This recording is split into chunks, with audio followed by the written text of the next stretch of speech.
Behind the Hooks. With Manny DeGrandis. And Daniel Panetta.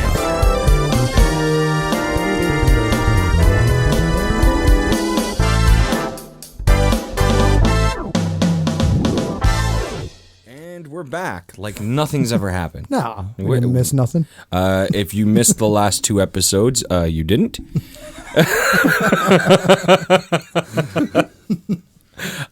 We have been on A rampage.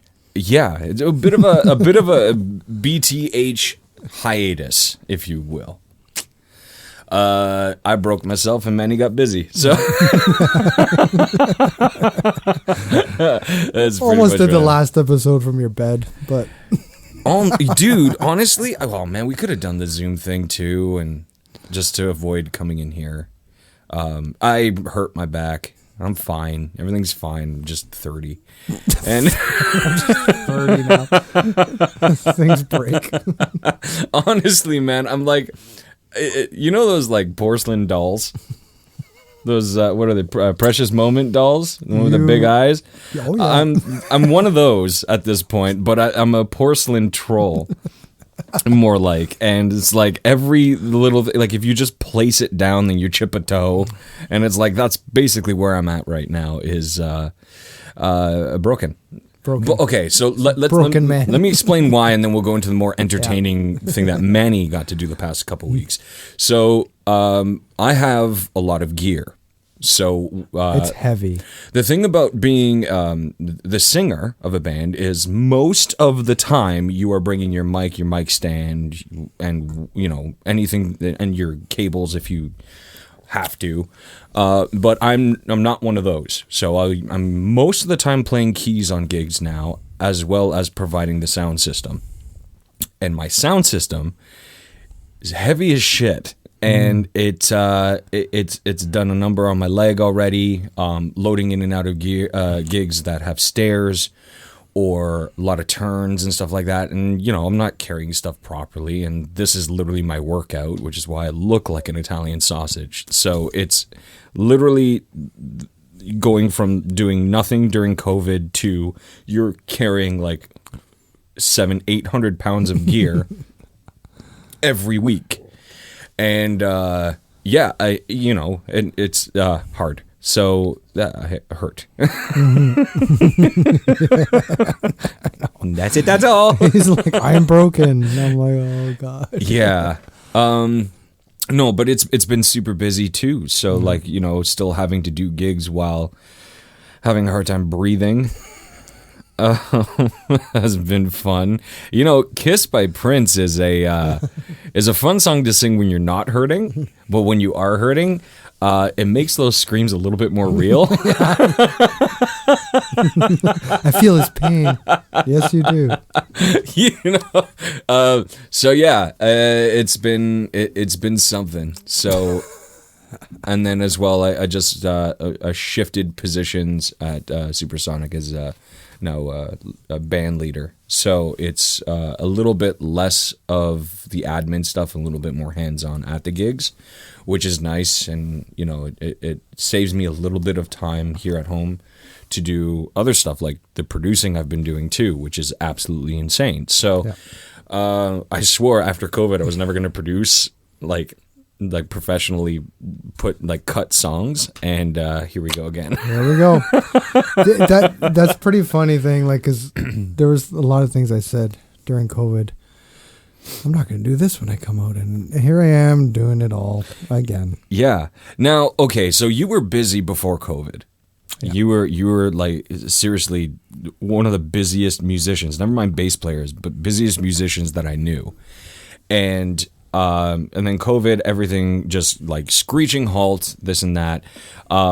Did you find yourself during COVID saying, I'm going right back to that as soon as all this shit is over? Or did you say, maybe I'll dial back a bit? Well, yeah, I definitely wanted to dial back. Yeah. It's funny. And then, yeah, all that, like, I'm not going to do too much subbing and then I'm on the road with an ABBA tribute. Yeah, so like, why don't you tell us about your whole contradiction of the past 2 weeks? Yeah, but what changed was when I started playing again after COVID. Everybody's like just so happy and excited, and then just like, oh man, I do. When you don't do something like drugs, right? When you don't do it for a long time, you think you don't need them. Whatever are you talking about, Manny? No, but because music really is a drug, right? It's addicting, man. Just getting up on stage and feeling the rush is such a rush that I don't know how anybody can decide to stop. Yeah. I really don't. And you know what? We're young enough that we are doing this for the unforeseeable future. But, there might come an age where, we're going to want to dial back. Mm-hmm. But I mean, that's going to be really close to death. Mm-hmm. Like, really close. Yeah. Like, we're going to stop because we have to. Like, doctors are telling us, Yeah. you can't move. I know, God. Oh, there's so many old guys right now killing it, and it's just like, whoa, Yeah, it's our competition, oh my man. God. Yeah, it's like, jeez, I don't want you to die. You just take it easy. Like, go out to shows, don't play them. Leave the Massey Hall shows. I was so looking forward to going out and seeing shows, and I have no time. Yeah. I have no time to go see a concert. I barely have time to go see my friends play, which it sucks. But the other side of it is I get to play with you guys all the time, so it's nicer. Yeah. But yeah, tell us. Okay, Oh yeah, so you I went on the road. Skimp over this yeah. ABBA tribute thing. Yeah. So yeah. So weird thing though, like coming out of COVID, is that a lot of people are getting COVID and a lot of people are getting hurt, right? So I got a call and they're like, yeah, our bass player he hurt his hand. Now remember that, because I'm going to tell you another story later. Okay. So he had to get surgery, or maybe he didn't hurt it, maybe he just needs surgery. So they asked if I could do these 6 gigs and 7 nights, a little bit of touring. And I will say one thing before I even start. Like we did 3 nights in a row, and the way it lined up was pretty amazing. We played Friday in Pembroke, which doesn't sound like it's so amazing. Right? Sorry, people of Pembroke. No, it was great though. It was really cool. And then, but it's like that's not close. But No, it's not. so we went the furthest gig, and then Saturday we were in North Bay, and then Sunday night we were in Aurelia, and then I came straight home from there. And the cool thing about that was we met in Aurelia to pick up the van to start the drive to Pembroke. So, the last gig, my car's right there, right? So that was nice. Nice. Right?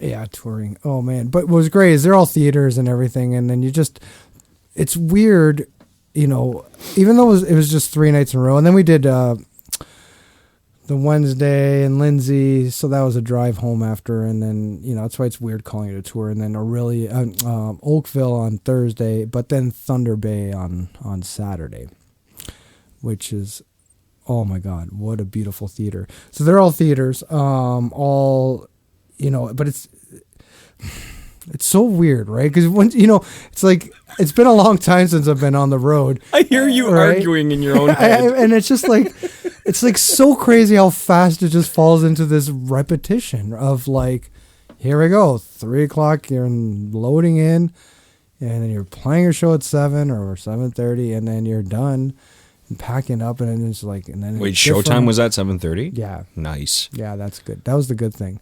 But all these northern towns have nothing to do after.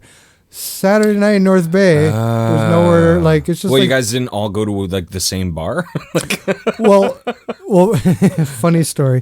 So the Friday night, there was a bar. We're trying to find a place to go in Pembroke, and then they're like, oh, next door there's a restaurant that I think they close at 11:30 or something. So we run over party. there, and we're like, but apparently they had it downstairs. Hmm. But then where there was a bar and there was a band, I guess, and they went in, and I went back to the room. I don't know. Oh, I forgot my smokes, and I'm like, I go. But as I'm leaving the room to go there, I see our promoter with a 2-4. So I'm like, who's that for? All of us? He's like, yeah. Got it from Pembroke. They were really nice, the people at Pembroke. Oh, nice. I'm like, where's the beers? And then they just come with this bucket of beers at the end. I love that they brought beers to the bar. And then that's great. So I'm like, all right. So we just went to. I just like text them like, I'll be in that hotel room, and we'll just drink those beers instead. But yeah, there's nothing going on in these towns afterwards. Until now. Until we the hurricane. It's like that movie 30 Days a Night with all those vampires that show up in like Alaska or wherever, and is it Antarctica? I can't remember if it was the Arctic, but they have like 30 days of like no sun. Yeah. And the vampires just run rampant through the town. That's what that band was in Pembroke. Changed their lives forever, and you guys are out and walking into the sunset. Yeah, I mean, there's good plus and minuses with like these kinds of gigs, right? Because you're ending early. They're like, should I go party? But then you're like up and at 'em the next day doing another drive to another town and to another thing, right? So you don't. Did you do any of the driving at all? No. Okay, great. so you could have partied all night. It was great. I was just in the backseat, relaxing. Nice. But the grind, it's so weird, right? And I was talking to a guy today. I don't know. We're just talking about BB King, and like where BB King was like, I don't feel comfortable at home. It's hard for me to sleep at home because you just when you're on the road, you're just in this circle of like, and you don't know what to do on the day off. Unless there's a beach, you're like, okay, I'll go to the beach and walk to the beach and walk up and down the beach. But then even though your day out, you're like, oh, I feel like I should be doing something. Because when you're on tour, you're constantly doing something. Yeah. Even as a side musician or something, there's all these rules, like, maybe not rules, but, you got to be there at 3 o'clock. There's an itinerary. Itinerary, that's the word I was looking for. I got you. Right? And then you get so mad when other people aren't on it. So, like, you show up to a theater and they're not ready for you. And I'm like, well, I could be walking around the town. Well, those union guys got to take breaks, man. Oh, my God. Thunder Bay guys were freaking hilarious. So we all were they union? Up, all union. IATSE. So what the hell? I asked for I guess my cord was making sound over there, right? And the one guy's like, oh, which one of us are allowed to get a 1/4-inch cable, right? Because I know I could get mic cables, but who's allowed to get like? Are you kidding me? They were so funny, and I'm like, you guys got a music stand? And the guy's like, we do. I can't get it for you, but I'm allowed to tell the person who is. They're that strict about it? Oh, yeah. I don't know if they were that strict or just taking the piss out of it? Just being jokes, man. They were so friggin' funny and so good at what they did. I gotta say, one of them was holding like the base of the music stand, and one of them was holding the center because those are two different sections of the union. Oh my God! One's structure, one's convenience. But yeah, my best time with the crew. I mean, although all the crews were really great, I have no complaints about anywhere. Was Thunder Bay, man? I was like in tears. They party, man. I was in tears. These guys were killing me, man. So funny. Which makes it so much fun for soundcheck, because it's like, soundcheck is the worst. You get there and you get all your sounds right, and then the people show up. It changes the sound completely. And even in your monitors, right? Mm-hmm. And even like, and it's just like, I'm like, why did we do soundcheck? Right? Well, yeah, that and like the presets aren't good anymore because now the acoustics have changed. Yeah. And it's like, it doesn't matter how like advanced your mix is, or if you're using one of those ones that you can save presets, it doesn't matter. At a certain point, like, things are going to change. It's going to sound dope during the sound check, and then you're doing literally the first 3 songs of your show is the actual sound check. Okay. And in a room like that, I think it holds 1,800 people. Nice. Correct me. I don't know somebody if I'm wrong. I'm pretty sure it was that. It was a beautiful theater. So that would 600 people. It's going to sound different than 800 people. It's going to sound different than sold out. Or even where they place them too. If they're just doing floor seats only, or if they're doing the floor and the balconies, or if they're just doing if they're doing a horseshoe kind of thing. Like, it's going to change completely. It's nuts. You gotta know your room, and you gotta almost just, I don't know. Here's the important question: how are the green rooms? All different. None of them were green. Yeah, none of them were green. North Bay was nice because it had single rooms. everybody had their own room. Oh, that's nice. Yeah, that's cool. like a proper theater, like yeah. So, and that's the thing. Like the Oakville one was like these big rooms, and there was a ton of them. Like the Oakville is a newer one too, right? Wow. Like, but it's used to fitting like 28 children for their dance recital in there. Yeah. You know, everybody gets a timeout. Go in your rooms. It's so crazy, but yeah, like, so when you're on time and they're not, because it happened in one of the places, and it wasn't the guy's fault at all. They just had him doing like another gig in a whole other town. The guy's flying up there, and then you had and every theater has a different amount of people working for them. Right. So Thunder Bay had like 20 people doing setup. Wow. Yeah, like it was ridiculous. People everywhere, because we also had rented gear. And it was funny, like we're in the middle of sound check, and this guy's like, "Hey, how's the amp working?" I'm like, "Good." He goes, "Oh, great, because we haven't turned it on in 2 years because of COVID. You're the first rock band to play up here." Whoa. Yeah, and I was like, "Whoa, no crackling?" Guinea pigging on you? Yeah. Okay. All right. But what's crazy is the amount of people that go through these places, right? You see the posters like Slash and Kenny Rogers, and, you know, Big Wreck was in Lindsay the week after, or North Bay the week after, right? And it's just like, oh yeah, like where else are these bands gonna play? Yeah, like theater shows are huge now, and Kim Mitchell just did one last week, and it's just weird because I don't want to see my rock and roll in a theater. Sounds great, you know. Like I love Massey Hall, but it's hard to watch a rock band there. Yeah, it's got to be a pro. We spoke about it briefly about like what are the best places to see shows, but we didn't really break down like it's only certain shows. Like, you know, like you're gonna go and see things that you want to hear the detail in the instruments and what's going on in those kind of theaters and stuff. But yeah, rock, it's like it's meant to be energetic, and it kind of just fades into the atmosphere and the treatment, the sound treatments in those rooms, and it doesn't really play well because the room is just as much an instrument as the instruments on stage. Oh my God. And you know, sometimes that instrument ain't working so well depending on what kind of music you're playing, right? I found with you know, just even playing with that, but like there's a lot of older women and little kids, right? It's like almost like almost a grandmother and grandchild kind of thing. Yeah, it's a family date night. And the women want to dance, right? So like in a lot of theaters, you see them like getting up to the sides and stuff, and then sometimes by like the middle of the second set, they're just like, forget it, and they start dancing in their chairs. So it's really hard because I'm like, you know, and I end up focusing on like people when I'm playing it to give me, you know, because when you just play, staring at them.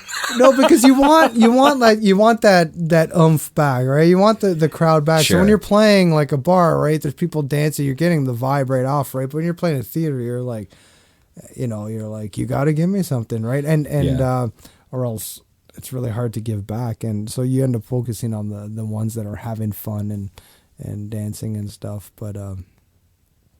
Yeah, I don't know. Like I got it. Like I saw the Black Crowes in Massey Hall, and I know I remember, and I was younger too, but I was getting antsy, right? And then I saw King Crimson and John Paul Jones and at Massey Hall, and I'm like, okay, this is one where you don't mind. You're not gonna jump up and down or whatever. You're gonna sit there and you want to take all that stuff in. But yeah, like, you know, because I've played these ABBA shows 100 years ago, and they would, you know, you'd play these festivals and stuff, and so just people dancing, having a good time. So like, what do you do, right? As these bands, like a band like Big Wreck or even Kim Mitchell, like you want to play these towns, but all those big bars are gone. Yeah. Right? All those, because you would tour the big bars. Like no one ever thought about playing a theater. No, you'd play. Every town had a big bar, but they're gone. Yeah. Right. So like even, you know, or North Bay, I'm like, where do the bands play? Oh, they don't. Sometimes they have a band here. Sometimes, you know, like all those stages are torn down. Damn. So what are you gonna do? What do you do? There's only Kitabala. Yeah. You know, and I don't know what. There's not much going on, right? So now we've got these theaters. So now the theaters are making bank, which is great, but a lot of them are like government or foundation funded too. Yeah. And it's like they're never gonna die. You know, so they're not going to die regardless. Yeah, They will be the only places that you can play. Yeah, So like if you like I was talking to the guy in North Bay, I'm like, this is not a bad gig, right? Because you got a full-time gig. You get to sometimes you gotta do sound for magicians or the high school musical, but you're getting big rag, you're getting like cool shows and cool people. We had and we're the band's really like everybody's really nice and really cool. So like there was never any attitude from us to the crew, and or vice versa. So they're having a good time at their day job, right? No one's yelling at them. They're like, oh, here's a Avid trivia. They're all nice and cool, right? Like that's what you want in your job, right? Because I'm sure they get some, dance moms in there and shit, right? That just don't make your job fun. And then like guys like, it's too loud. Exactly, right? And then one of the guys like, because I was asking about the shows in Thunder Bay, I'm like, man, you had Slash, yeah, twice, and I got to play with these kids backstage one time, right? Like they have these really cool stories of like, like what were you working tonight? Kenny Rogers was here. He's like, yeah, man, like he's a nice guy. Like, so that's not bad. It's not a bad gig, not a bad life. So at least they're getting that stuff. Well, that's the thing too. Like the misconception is that these huge artists, these huge label artists, are only playing these huge stadiums and arenas and stuff like that. But don't kid yourself. Mm-hmm. They, just like comedians, go to these rooms to practice their shit. Like they figure their stuff out in these kinds of rooms, and they put on these very spontaneous or very close-lipped concerts for smaller crowds all the time. So yeah, you'll see guys like Slash and bands that are huge going into these places to kind of just fine-tune their show for the tour, right? And it's like it's a very, very common thing. To be a fly on those walls, right? Just to experience that I got to do sound for a couple of like the bigger artists, and they were theaters, and it was so cool. Like at the time, David Cook, who was like fresh off his win of American Idol, he was playing in Florida, and I was doing some of the daisy chaining for his monitors and stuff like that. And he was so nice, and it was awesome. Like, just being able to like, be in the atmosphere, even though you may not be on stage, but just being in the, how the sausage gets made kind of thing is actually really cool. I found just a couple of the fans, man. Like I think I spoke about fans, like the super fan from that that memorial thing. But so this one dude, I shows up during our sound check in Lindsay. And they're all like, they all know him, and they're like, oh, this guy's great. He used to come with his family, with his parents and everything. And, oh yeah, where's he from? Oh, St. Catharines. So he drove from St. Catharines to Lindsay. And then they're like, oh, but we're playing in Oakville tomorrow, right? And he's like, no, I didn't know, right? And end up being sold out. So they said, you know what, like, why don't you just come hang out if you're off tomorrow. So he came, he hung out at soundcheck, and then and he stayed side stage and backstage, and he had dinner with us. Nice. And he was just like in like heaven. He was just like, it's funny on break. He's like, wow, it sounds different up there, right? And I'm like, yeah, you've probably been hearing this well mixed band for 20 years. He's been seeing them. Now to be backstage and hearing what we hear, right? Where side stage is just like, I can't even hear guitars on this side. And I'm like, yeah, right. And he was like, just like over the moon, on that. And it's like, yeah, that's a really cool experience for someone that has no idea.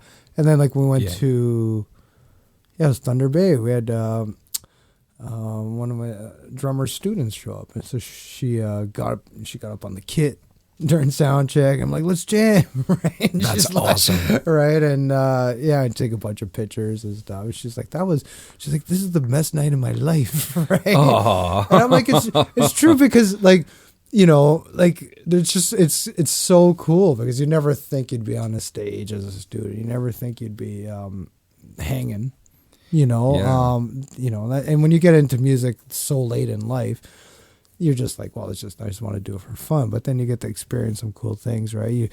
I definitely, I had a lot of eye-opening experiences during that. There, especially the first night, they called up this one girl. She was in the front row, and I don't know what she had. She was slow, and she was I would say 12 maybe, but why they called her out, because they told us the story of like when they had to postpone the show because of COVID. She got so depressed and she couldn't understand. It didn't register her that the show had to be canceled because of COVID. And she's like, I don't have COVID. They don't have COVID. Why can't we do the show? It's like, no, we're not allowed to gather and all this stuff. But she just couldn't mentally understand it. So they call her out, and then she just starts bawling, right? And then she comes up to the stage and the girls hug her.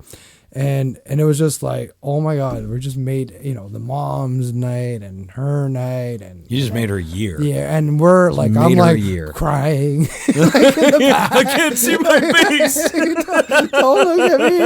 Look at that. Because one of the singers comes back and then she's got tears, right? Because she had to turn around. And then I'm like,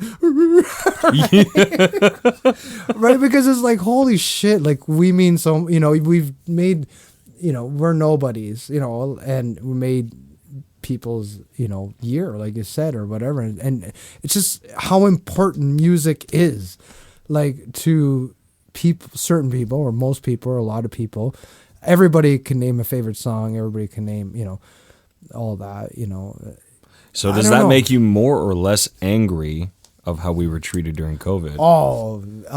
Yeah, I try not to think of it that way, or like how they're, music. I think about it constantly. Music is out of schools, this and that. And it's like, no, like it's just the way we're teaching music. I think that whole classical curriculum is not gonna jive. It didn't jive really with our age group. It's not gonna jive with this age group, right? It was helpful. Don't get me wrong, like, but we enjoyed it. Yeah, we knew we had to go through that shit in order to get to a certain place, and I don't know. I don't know, man. Things are it's all different now. Mm-hmm. Back in our day, I don't know, man. Like, I don't know. Music's like so friggin' awesome. Right, so it's like, I don't know. I felt like it is powerful, man. It is so powerful at times. Like, you go to these, we see it from a different perspective, and it's the closest thing to a religious experience without having the religious part of it. It's almost this euphoric, common thing amongst everybody that's experiencing the same thing. We had it recently, it's just certain songs are like so anthemic and such a critical part to the soundtrack of people's lives that when you pull them out, it's like they're reliving certain moments, whether they remember when the song initially came out and what it did for them back then, or a certain memory that they're tethering to it. And you're now a part of it. You're the vehicle for that memory or that feeling for these people, and you watch them in real time re-experience it. There is nothing cooler than that. Yeah. Absolutely nothing. When we start pulling out like Hey Jude, oh my God, and you see grown men, middle-aged men going into like their senior years, remembering when that song came out and what it did for them back then and how important it was for their life journey. It was a part of a soundtrack of their youth that seemed so far away, and yet in an instant you bring them right back. And you watch it happen in real time. And it's like, you think we don't notice it, but of course we do. Oh yeah. Of course we do. Because it's that energy I was talking about, right? Like you're on stage and then you're feeling an energy that's coming back, and you're like, so you focus on it. You're like, what is going on? Like, I knew in at least the first 5 rows who wanted to be there. And who was brought. Who was brought there. And, it's so... This is why we get the same song requests, right? Because people are partying and they're like, I just want to keep feeling good. So play Brown Eyed Girl because I know I'm going to dance to it. Play Mustang Sally because I could just dance to it. So and here's the difference between a good musician and an egotistical one. A good musician will play it because they know it's not about them. An egotistical one will refuse. So I've said this a couple times where I would get a set list and I would say, "Oh, Brown Eyed Girl's on here.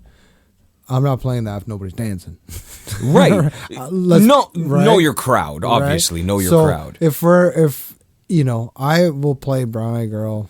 If the crowd's going crazy and whatever, all right, let's play it. Not a problem. But if you're using that song to drag people off of their seats, then you're a shitband. Yeah, exactly. No, I 100% agree. I think, The whole stigma of Freebird, it's not because we don't want to play it necessarily, although there's a lot of us that actually don't want to play that song in certain atmosphere because there's parts of the songs that actually die down and kill the crowd. Yeah. It's mostly because the instrumentation and the arrangement itself is a mammoth. Like we don't want to do it a disservice. We don't want to do the person that is requesting it a disservice, and more importantly, that's 7-minute song. Something like that. That's 3 songs that we can. That's 3 Prince tunes that will have them dancing with guitar solos. Yeah, I don't know where that exactly started because Freebird is like the lyrics are pretty depressing. And, sure. And obviously it's the solo. It's the solo. It's a guitar solo. It's that 3-minute long guitar solo. Yeah, I don't know. I think I don't know. I think "Sweet Child of Mine" would be a better one if you're looking for a solo because it's. There's a part you can sing though. Where do we go? Demonetization? Who cares? But everybody can sing that part. I agree with you. Like that's more of a. Freebird's just so depressing. And it sucks. But I don't know. The lyrics are pretty friggin' heavy. It doesn't pick up till the end. And well, it's not. I think they're like, well, I don't want this to be a ballad, and I should read up on why it turned out that way. But I feel like it was like. They're like, the song's too depressing. Like, what are we gonna do? I think the whole thing is a musical metaphor. Yeah, it's the whole concept of Freebird. It's just like, it's this. The tail end of the song is really when it's soaring. Yeah, just like the metaphor itself. We can get into song metaphors and talk about that for 60 years, but and be wrong, but be completely wrong. Sound right. Yeah, I mean, we can. If you say anything with confidence, if we've learned anything about social media, if you say anything with confidence, people will believe it. Chickens have 2 heads, and they can't fly. Can't they? I believe it. I'm thinking of turkeys. Turkeys can fly. I've seen turkeys fly. Freaks the shit out of me, man. So what is your take on touring? Because I'm still always in the middle of I don't know. My take on it, like whether I like it or not? I spent most of my life touring. Yeah. And I'll be honest with you, depending on what you're touring with. I know, that's the problem, right? Because there's so many factors. It gets exhausting. But I don't really know anything else. Coming home after my tour in 2019, I did not want to stay home. Yeah. So there were many weeknights, weekends. I was not there. Yeah. And I was staying in hotels, and it's like, man, okay. And it's going to sound really it's going to sound terrible, but it's like, I got to clean. Yeah. Well, that's the thing. When you're so busy, you're not thinking about that stuff. And then when, COVID hit and I had to rent a place again, and it's like, oh man, it's like I did this. Well, that's the weird thing about touring, right? Because you're in a different hotel every day and whatever. And cleaning that's hilarious because you don't have anything to clean. Yeah. And if you could get people to wash. Honestly, your laundry maybe, but you could pay for that, and that's it. You don't have to dust. You don't have to do anything. I lived out of my suitcases until I moved into this place. all throughout COVID, I still have my suitcases ready to go, my go bag, because I always keep a go bag in my car just in case. It's like, got to get to the airport or something. There's an opportunity. I was always like that. I always had a go bag. And I know a lot of musicians that do that, especially if you're on call or part of an agency and, you're doing cruise lines or whatever, they always have a go bag. And then anything that you can get when you're there, you don't take with you. But the necessities, the starting 2 days are in your trunk, ready to go. And I lived out of mine throughout 2020 and some of 2021. Like when we started this show, I was still living out of my suitcases. I refused to hang up my show clothes and stuff like that. Oh yeah, because then it's over, right? Then you're admitting it's over. Yeah, exactly. So, I love touring. Always did. Even when I was touring with something I wasn't necessarily fond of, You still liked it, right? Yeah. Really? Okay. Yeah, because one of the girls is just like, she's just like, this is the way she grew up. She's just started really young doing the Britney Spears tribute and everything. She's like, I'm a road dog. Mm-hmm. And it's just like, I'm like, yeah, you just get used to it. Yeah, no, staying in one place is torture now. Being, don't get me wrong, I had to make this work because of the length of time we were staying home. But if I can choose between being in I love being in this room because this is where I work shit out. This is where I figure it out, and then ultimately whatever happens in here, if I like it, I bring it on stage. But there's no comparison to being on stage. It's just no comparison to being on the road, seeing a different town, experiencing their culture, experiencing their likes and their musical love and their support of that music. There's no beating it. You wake up, you close your eyes in one country, wake up in another, or one city and the next. I always found that so cool. I learned most of my geography on the road. Yeah, I did not know a lot of borders until I hit the road. Until I crossed them. It's true because I know a lot about the places I've been to. So that's a different experience than I had, because when one of my life goals is to go back to the places that I toured to, so that way I can experience them a little bit. Oh, not so much experience, just like, I'm going to Winnipeg. Then you're there and you just even though you're driving, you're like, oh, that's that thing. Right. Okay. This is that road they speak of, or gotcha. This is that highway that has nothing. I fell asleep through Route 66. I fell asleep. I passed out. I was so tired. It was a 7-night show run. And I just zonked out. And we were on Route 66 for an hour. I slept right through it.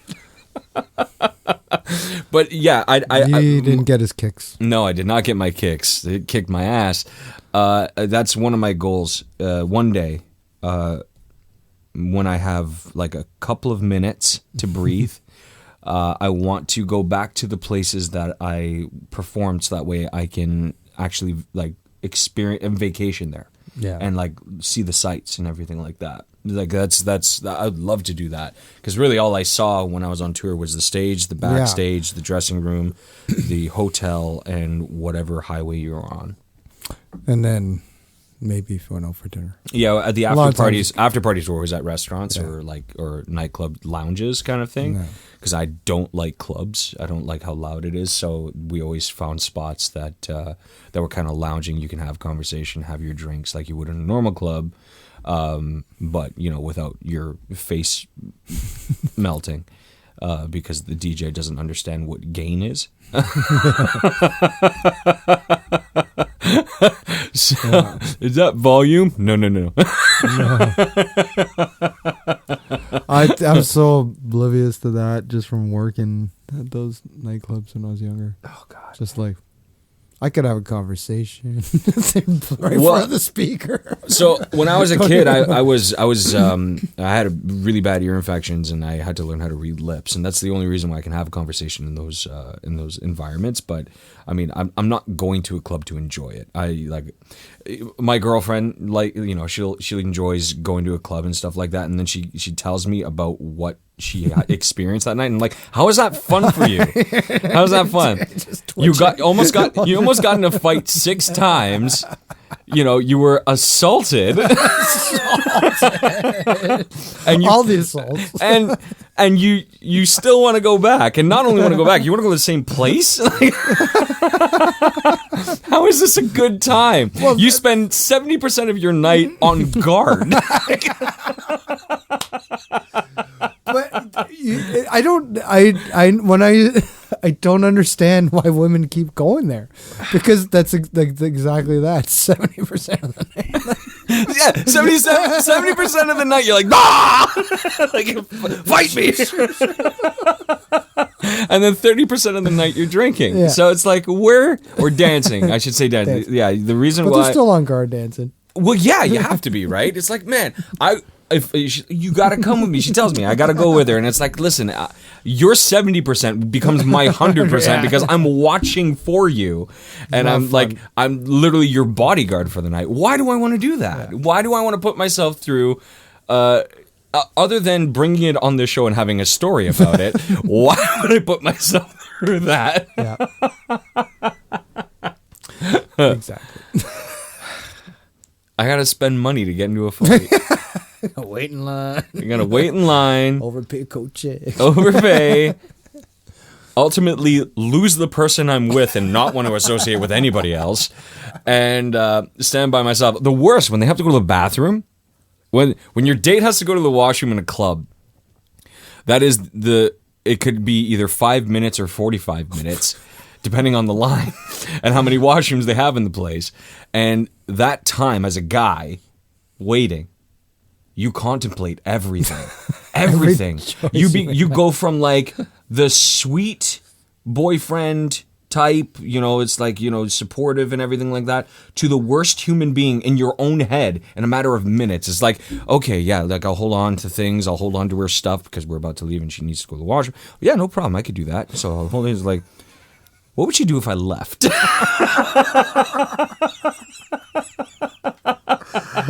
just leave her stuff right on the floor so she knows I left. What if I wasn't here? What if I wasn't here and this was the exact same situation she was in?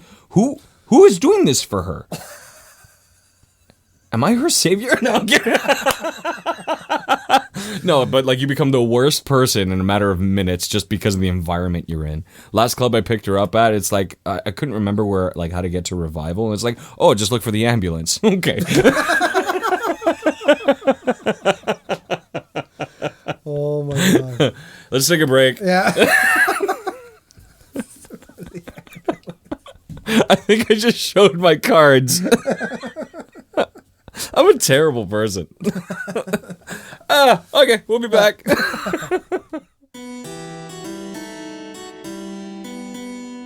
On this day in music history.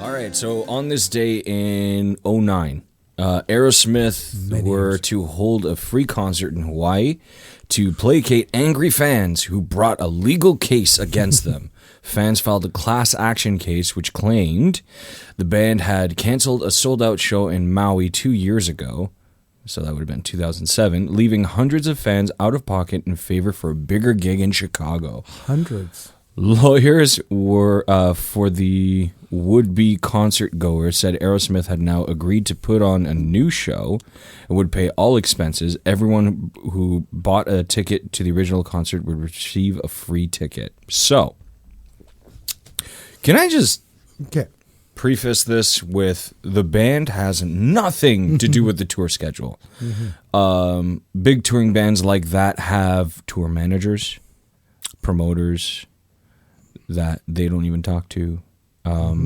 There's people working for Aerosmith that Steven Tyler has never met. Yes, 100%. That are making plans for.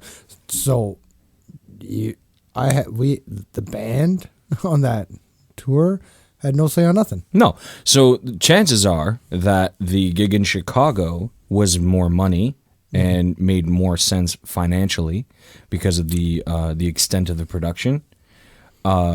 Made more sense to perform at. Now, this plays into the whole money monster thing that the music industry can be. At the same time, I don't know why the band would have to lose out on potential income because of a scheduling thing that they have nothing to do with. So why are they playing for free? Well, mind you, their merch sells like crazy at their concerts, and I'm sure they made a decent buck. Okay, but when this is the other thing too. So they're playing a free concert, but okay, who's making money?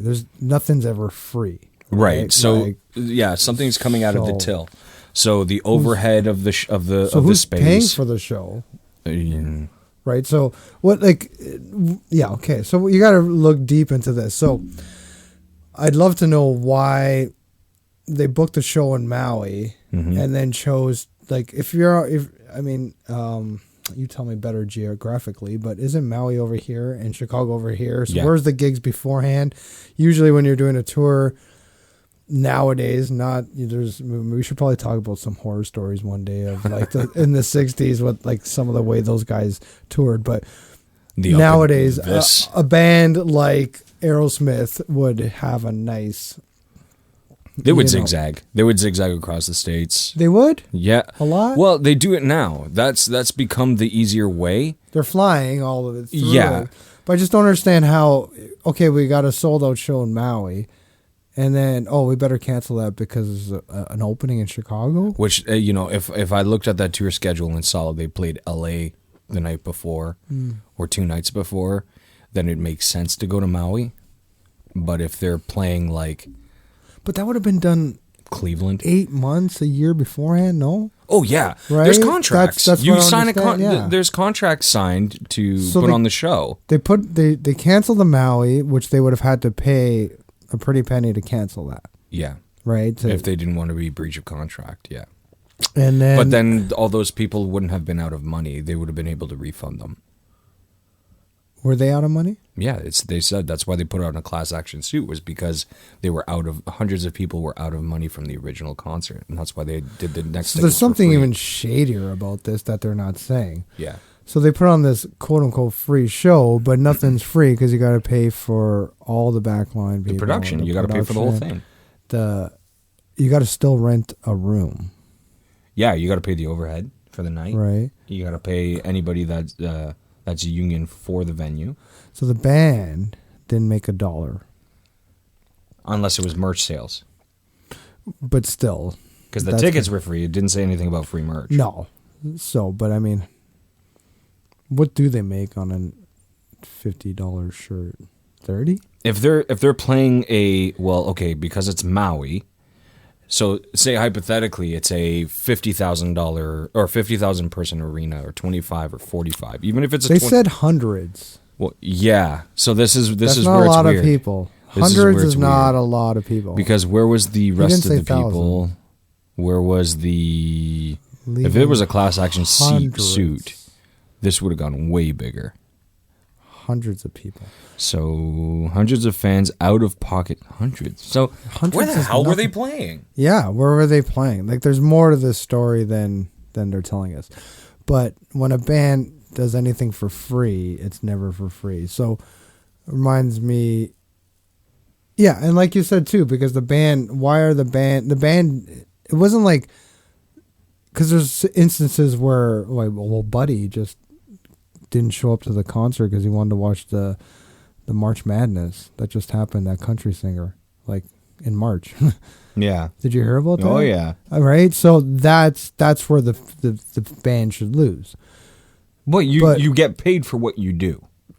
So Aerosmith, So I'm pretty sure, I can't see Steven Tyler like saying, "Oh, let's play Chicago instead of Maui," right? So obviously, like you said, the people above him made that decision, and now they're playing for free. They figure out where they're playing when they get there. Yeah, and that's for the joke from The Simpsons. Hello, what they say? Hello, St. Louis. And that was Aerosmith, wasn't it? Yeah, I think so. And then the other one was Good Night Springton, and that was yeah, Big Bottom Spinal Tap, right? So I think, or he looks at the back of his Good Night. He looks at the back of his guitar, Springfield. I've said the wrong name before. Yeah, of course I've said would. the wrong name before. Jeez, and that easy. taught me not to say the name at all. That's the trick. Sure, you want to be relatable in that way and like talk about something like trying to think of an example. A lot of guys come out in a Maple Leaf jersey. Yeah, for the encore, right? A Leaf jersey. Yeah, exactly, and that's given to them in their dressing room 20 minutes before they get on stage. So if they're playing Maple Leaf Gardens, they're getting thrown a T-shirt. And Maple Leaf Gardens, man. Oh yeah, that's not there anymore. No, it's not. It's a Loblaws. Yeah, I know. Makes me laugh driving by there and a friggin' Loblaws. It's like, really? Yeah, man. I saw one of the last Leafs games there. Yeah, they sold those chairs. Some of them are actually artwork in the Loblaws. Yes. Yeah, which is pretty cool. That's I mean, you gotta save some history. Yeah. Anyway, I remember because Black Crowes did a couple quote unquote free shows, one at Downsview Park, one at Lee's Palace. The Stones always do pop up shows. Like they did one, I think it was Palais Royale. Like we were talking earlier about pre-shows. Metallica did one at Lee's Palace too, or Opera House, where these bands do these free, or sometimes it's $20 so that you don't fool the people. Yeah, the only time I can see that working, the only time I can see, there's two scenarios that I can think of where free shows are just happen. One, you're in the same city that you're performing in for your bigger show, and it's like the night before, 2 nights before, something like that. You happen to be there because your schedule allows for it, and you're playing in a venue that already has the back line, already has the personnel and employees and staff, and all you got to worry about is getting on stage and doing your shit. It's the only time, one time. And second time, if there's a foundation involved.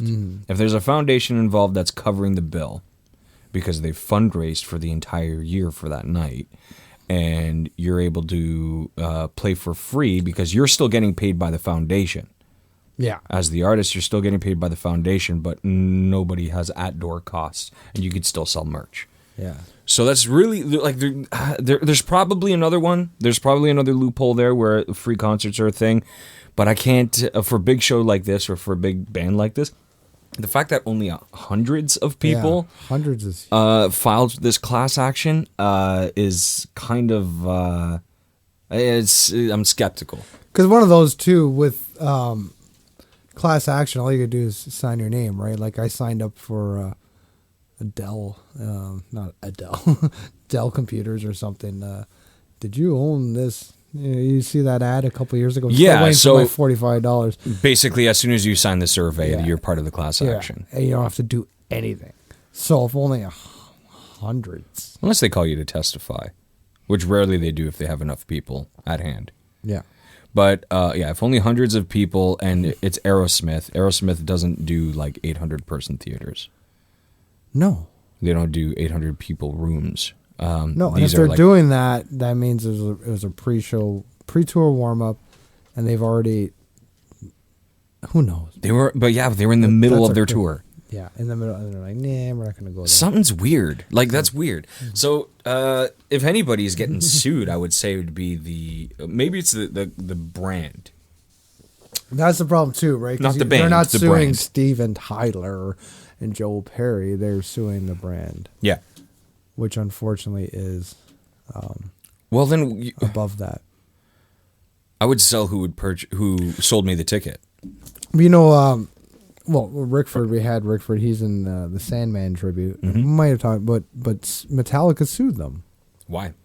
Because he's in Metallica, the tribute, and there was. It wasn't sanctioned by Metallica. Yeah. And then when Metallica caught wind of it, the actual members, they're like, no, cancel that. And then when they came to Toronto, they met with them and all that stuff, right? So everybody's tearing Metallica a new asshole on Facebook and Twitter and whatever. And the guys are like, that's, I think, how they found out. Mm-hmm. And it's like, what do you like? You know, so Oh, so they got sent a cease and desist Yes. from somebody that wasn't Metallica. Yeah, well, it was in Metallica's Legal team. lawyers, right? And it's like, Always looking out for them without them even knowing. yeah, right. You know, well, I mean, just like, you know, putting up a Prince cover on YouTube, right? Like it's already taken down within minutes. Those are way looser now that he's passed, and you know, it's who owns his catalog now? Mm-hmm. I thought Questlove was going to buy his catalog. Oh, because I knew he was working on a was project. he buying his catalog, or was he buying all the stuff that hasn't been released? Because you know what that studio's got. Yeah, I don't think Questlove has Purple Rain money. Like, No. I know he's doing well. I don't know if he has Purple Rain money, but I think you're right. I think he purchased the unreleased catalog, the stuff that Prince never put out, and I think for the sole purpose of keeping it private. Oh. So he doesn't want to do what the mistaken. Hendrix family did. Yeah, I think there's it's a legacy maintenance clause of some kind where no unreleased material gets released out of respect for the artist's wishes. So they needed someone else to buy it. I don't know if it was bought or if it was a will. Okay. Where he acquired it. Oh, because it's not like a Michael Jackson, Paul McCartney thing. It's not like he bid on it at auction or anything like that. I remember seeing it in the news, and it was a very, very spontaneous acquisition. I don't think that it was something that he was like itching to buy, and I think it happened the same year that it was in 2016, which is unheard of. Like, you don't buy a catalog. Yeah. It doesn't take, a year. It takes multiple years to acquire a catalog. It's a very long, drawn out process to do that. So I think it was a will thing. I got to read more into it. If I'm wrong and somebody knows more, then keep it to yourself, because I want to find out. I want to do my own research. Drop an article in our comments. Yeah. But yeah, I think that going back to Aerosmith and just in general, the itinerary for artists it's not even like the artists don't even see it. The one time I saw my itinerary, I got more anxiety just by seeing the amount of what I was doing and where I was going. I wish I had never seen it. Yeah. And I was shown it because I had friends in a city that I was going to, and I was like, hey, do I have enough time to like hang out with them for the night on one of the off nights? And then that's when they emailed me my itinerary, and I was just like, why did you do that? You could have just said yes or no. Yeah. It's crazy. Like a lot of these, these guys are waking up way too early to do a morning show without even being told, or just like at the end of the night, Yeah. There's a lot going on in this particular case that and it's 2009. It's been settled, obviously, because of the free concert, but I don't know. I mean, I was going to go see Michael Jackson in London in 2010, and I got refunded like immediately. I think within a month or two after his death, which is insane considering like 50,000 people were going to see him. Yeah. Didn't Vegas have bets on how many shows it would happen with Michael? Yeah, because what did he have? 10 in a row, right? Or no? No, he was doing 50 shows. Okay, sorry, it was 50 shows. 50 for 50. And that's right, 50 for 50. And then there was where you could make a bet. Would he last 1, 2, 3, 4? So whoever bet 0. There was no way he was doing 50. Not in his Do you think condition. he would have? No, eh? Not well, in his not condition. well. No, well, now we know what we know, but not even the fact of how he died, but just the what his body went through. He had no cartilage in his knees. Like there's no way he was being wheeled to his rehearsals on a wheelchair. Crazy. That's crazy. There was no way he was doing 50 shows with the same production quality every time. And he was one of those. He was an artist that if it wasn't going to be a great show, he's not going to do it. Yeah. He was one of those artists where if he didn't do a recording when he was doing tracks, if he didn't do it in the first take, he would be scrapping the song. That's why there's so many. Really? Yeah, and he came from an era of singing a song through. Yeah. Right, and then you add your layers and harmonies and stuff after. But all of his demos are basically songs that he didn't put out because he didn't like the first take. How crazy is that? Like, the only person that I think made him do multiple takes was Quincy. Yeah, well, Quincy would be a little bit more than that. It's funny how, different engineers do different things. Mm-hmm. Every time I go in the studio, it's like totally different. It's like you were in the studio recently. Yeah.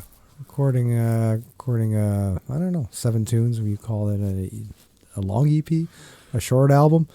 But it's not going to come out as an album, I think. Dropping singles? Yeah, okay. With videos and stuff and all that eventually. It's the way it is now. Yeah, right, because it does really disappear.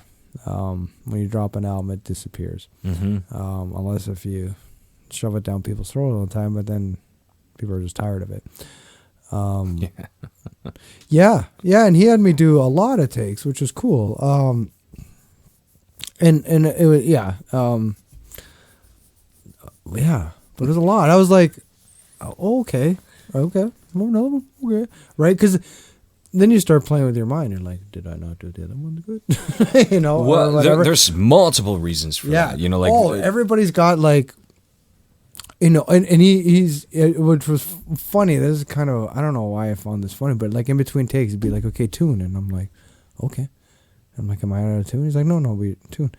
And finally, I'm like, the bass doesn't go to tune. I don't understand, right? I'm kind of like questioning. And he's like, oh, no, I'm just used to everybody like a lot of punk people. And they're always out of tune, right? So it's just like it's a force of habit. I'm like, okay, because I'm starting to get anxiety over this. So did you have like written parts, or were you doing like? These songs were all written over time. We've been writing.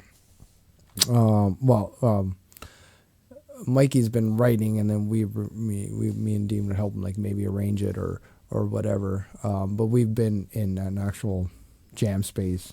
Okay, shutting them out, which is great. So if you were playing like this, the same lines, then chances are he had you doing multiple takes for layering and doubling. And just he was the type of guy that wanted more than less. Nice. Wanted, just one more. Just one more, you make sure you have everything. Yeah, it was one of those. Like if you got a fret buzz or something like that, then you have it in another take. You have it in another take and stuff, and it's pretty cool. Like, and it depends, right? It's so weird because with bass, it's there, but sometimes it's not there.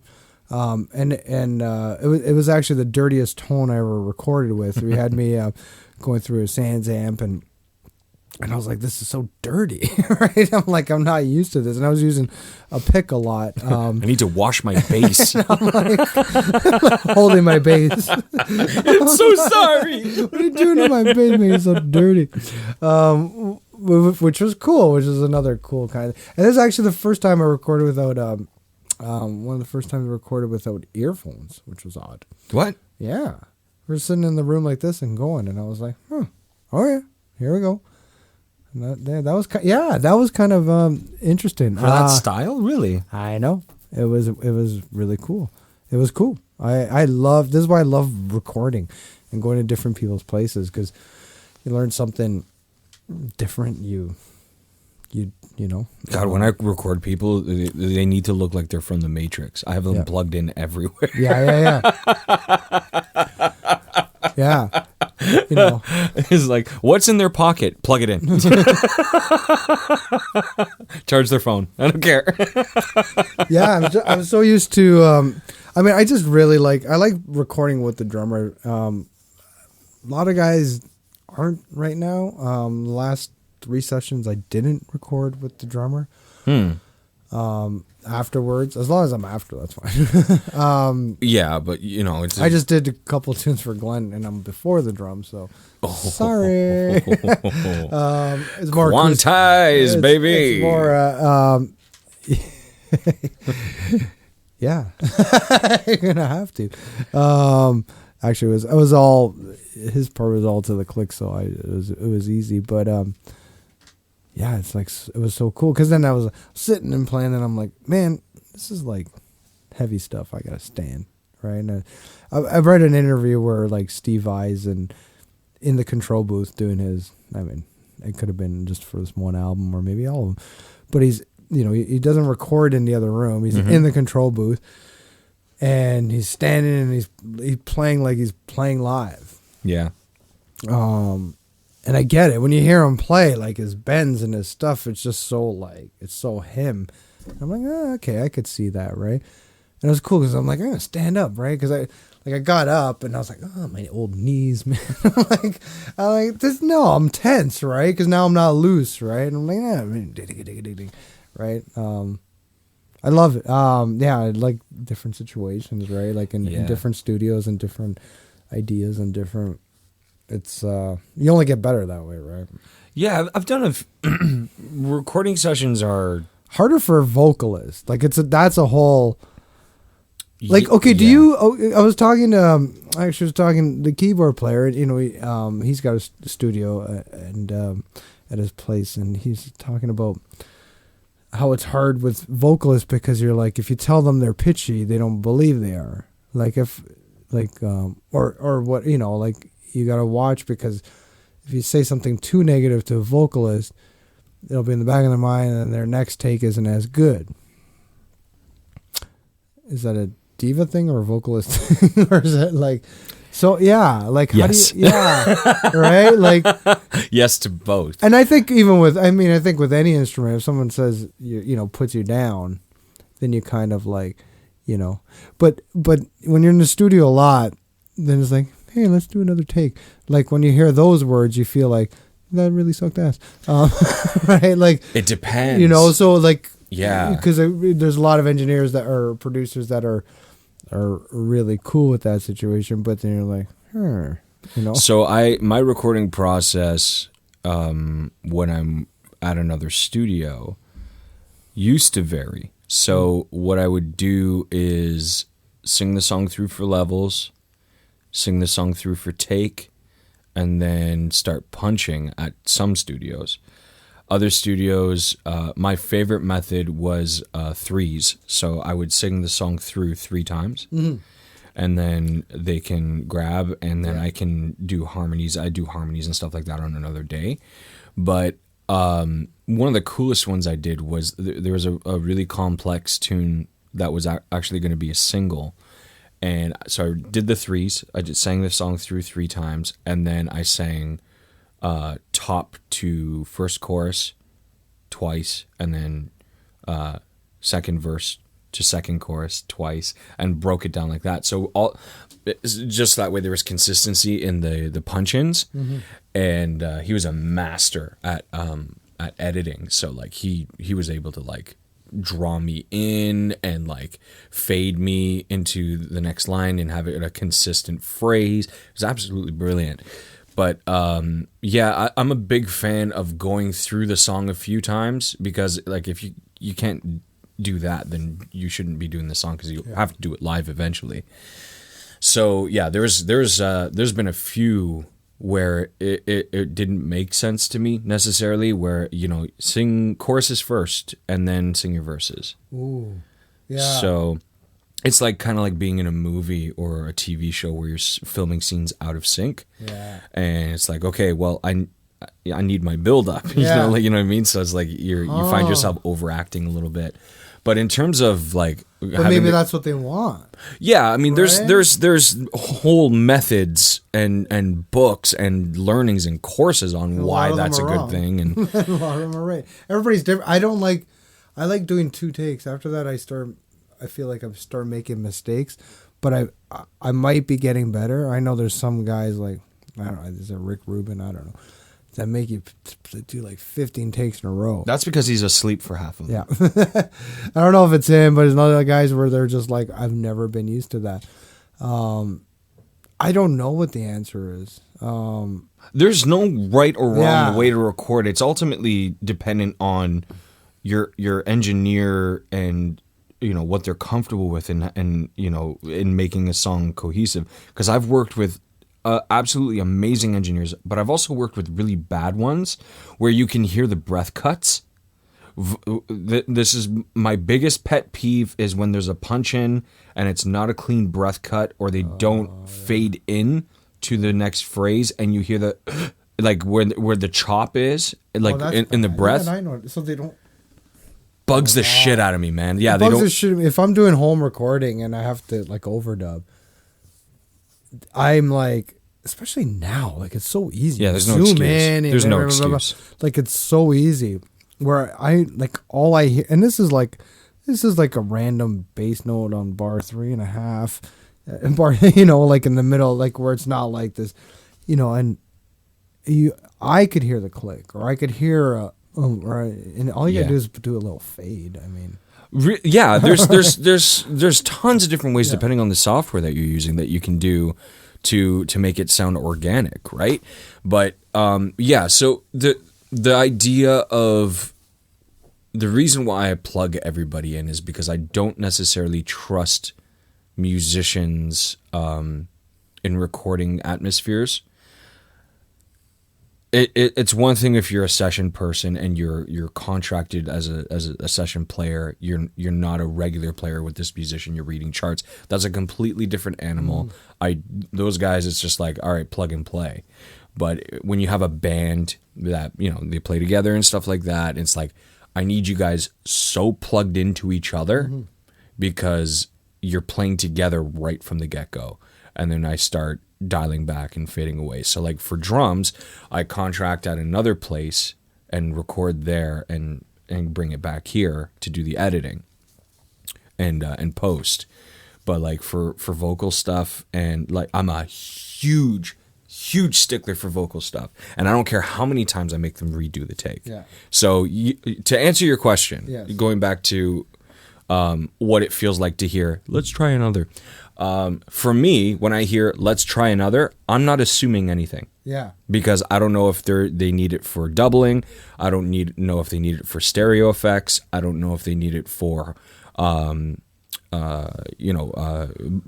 just like a organic chorus.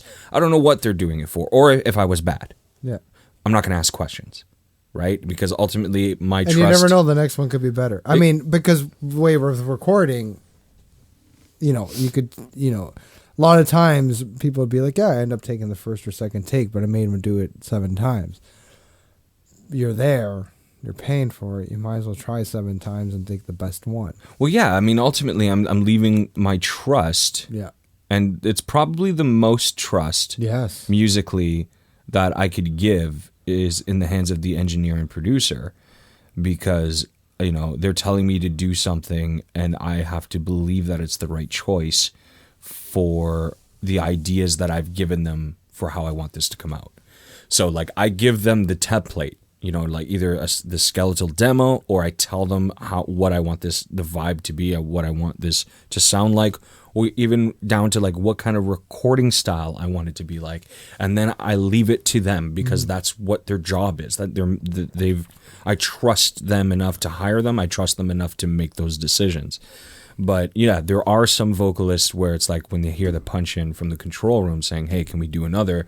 They go on the defensive, and it's like, then the next take is going to be shit because they're so inside their head, right? Yeah. And the best piece of advice I can give for that is one, easier said than done. Get out of your head. Get out of here. But think of it like a movie or film where you need, how many takes they have to do to make it believable in that scene. I mean, you hear actors in interviews where it's like they're on like take 40. Yeah. We're never going up to take 40. No. Never going up to take 40. No. If we're going up to take 40, maybe it's not a good idea to do this song, right? Yes, you could do 40 takes, but it's different sections of the songs, right? And, adding things and taking things away, and this is part of the production process. But you're never singing the same line 40 times. No. If you're doing that, it's not the right song for you. And well, there's some days with videos, like with movies, they get a 2-minute part in an 8-hour day. Yeah. Oh God! Crazy. The lighting's got to be right. This has got to be right. That's the gripping. This, that. There's so many different facets to the film industry, where we get it. Like that's a given, right? So, but if I'm getting a punch in for take 2, fuck yeah, do take 2. Yeah. Vocalists, I need you to represent a little bit better in the studio, especially. Like, I know you have a creative vision, but, spread some of that trust around. And ultimately, if you don't like the product before, you get into mixing and editing and ultimately mastering, then you can voice your concerns. But don't, you're not even at the sketch part of your recording, and you're already questioning where you're going with it. It's like, just go through the process, see what visions... Because you're going in there with a vision, and your producer is hearing your vision and hearing something else because that's their job. That's right. You can't fight that vision with your vision. They're supposed to work in harmony. So go through the process together, being true to both visions, or just both ideas. And see where it takes you. It might make your song 10 times better than what you could ever imagine it to be, because you don't have the ear for the other side. It's really hard. I mean, that's the hardest thing, is like a singer-songwriter walking in somewhere, and I've been there. I've been doing these. You do a random one-off with someone, or 2 or whatever, 3 songs. And you all meet in the studio, right? And it's awkward as fuck, right? Yeah. In one way. And everybody's like, they're like, I hope these guys are good. And you're like, I hope the day goes smooth, or whatever. And that's a lot of adrenaline, man. It's a lot, right? And then we start running it. And, I've seen some, negative things happen where, the producer's trying to be producey, and then and then the singer songwriter starts going, that's not my vision of it. That's not mine, right? Seen blows, man. Yeah, I don't want to blow, and they're like a hired gun just in there going. I don't want to put all the onus on the singers, because there are bad producers out there, or misinformed producers. Or there's a lot of producers that want to change it just to get their name on the record. Yeah, right. There's that. There's so many. There's producers even that want to sabotage the song because of political, like the politics of the music industry. Label hasn't paid them, or whatever the case may be. But there's tons of reasons why things can go wrong in the studio. Don't let ego be one of them. Yeah, I think that's ultimately what I'm saying, and that's a generalization. That's not just for singers. That's for everybody that's playing and doing the recording arts of that process. Just don't let ego get in your way. But that's the hardest thing to do, because you're when that red light goes on, like you feel like you're standing there naked, and you're like, dance, play something, right? You're hearing parts of no matter what your instrument is, but speaking as a vocalist, you are hearing things in your voice you did not know were even there. I had a big problem with my air intake, my inhales, for a long time when I was hearing them isolated. Because you'd hear the engineer listen back to your isolated vocal tracks and like just go over that line over and over and over again, and all you're hearing is the and you're like, oh, fucking take that out. And he's like, you're not even gonna hear that in the mix. He's like, I don't care. That's all I hear from now on. Yeah, I mean, breathing's friggin' hard, man, for recording. There is breath technique for studio, and I should put out like a tutorial. You for should. that. Well, it's funny. I was recording upright bass the other day, and I'm like, I can't stomp my foot while I'm recording because it's gonna pick it up. you know you gotta be you gotta watch. There's a lot of those funny things. I didn't think of that. You know. I mean, man. I'd find a way to work it in. Like, Yeah, because I think my first recording on upright, I forget what it was that I was doing, but it was all over the take. It might have been me hitting it on me, like that, or me stomping my foot, or something really dumb. Where I'm like, but this is how I've been playing my whole life, right? Oh my God, because, well, when you play generally upright in a band situation, you plug it into your pickup, but the best sound of it is actually the acoustic sound. So you want to record it with a really nice mic in a nice room, and the mic picks up. You're like, yeah, it's, you know, and as an electric instrument player, you know, you can breathe however the hell you want and whatever, because it's all going through a DI. Yeah. Into the amp maybe, and the amp's in another room getting mic. You're like, oh man, with upright, like, it's there. It's there. Everything's there all the time. It's so funny because some of my favorite recordings, and it probably is for you too, is where you hear the room, right? Yeah. And, you know, if you listen to like Miles Davis or Chet Baker, a lot of horn players, right? And you hear them doing trills and, you know, the note's not catching, but you hear their breath going through the valves and you hear the finger tapping on them as well. And that makes that moment. It's like there's a reason why they didn't do a redo, right? And it's just you almost feel like you're in the room. And there's something really cool about that. Obviously with contemporary pop music and just all contemporary music, it's a very difficult thing to grasp for listeners now because the attention span is different than what it used to be, where you can relax into the room, whereas now if you hear that, it's a flaw. You know, so like I like hearing, if I hear on the last single that I did everything, like the guitar first riff or first chord, I faded in on the floor. I didn't do any post. I didn't do any post fade-ins or anything. I literally strummed the chord and then dialed it, right? And I was like, okay, I got to make sure, like, you know, your form's strong and everything like that, so that way you're not getting buzz. But there was a buzz moment that sounded like a bow on a saw, and I was like, I'm keeping that. Yeah. Like that. I don't know what that did for it, but it like I can't hear it any other way now. Yeah. But it's one of those things like, you know, making a diamond out of a turd kind of thing. It's like, okay, can you make this sound cool with like reverb and other, you know, chorus and make it sound like the opening of a gate maybe, or, you know, put an image there. There's workarounds for all of that. But I think, ultimately the story of it, the point of it is just get out of your head for a bit. Yeah.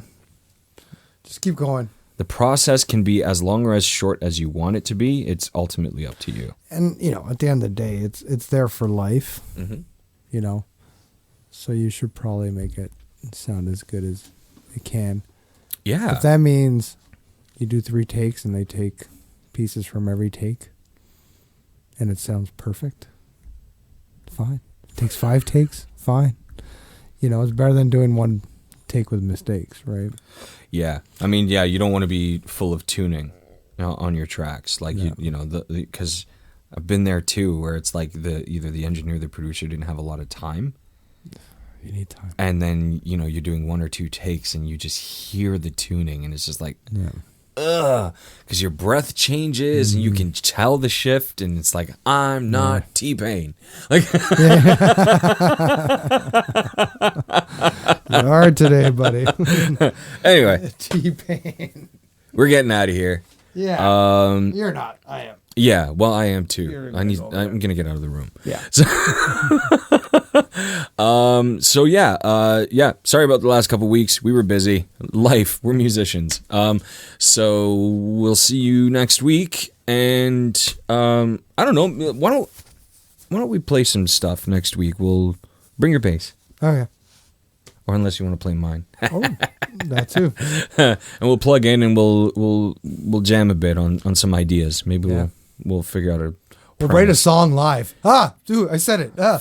What do you think I am, Ben Folds? Get out of here. That's why it was Ben Folds 5, and then he ended up going to Ben Folds 3 because they all kept quitting on him. Yeah, because he kept making songs up. Yeah. Live on stage. All right, everything in A minor. All right, see ya. Behind the Hooks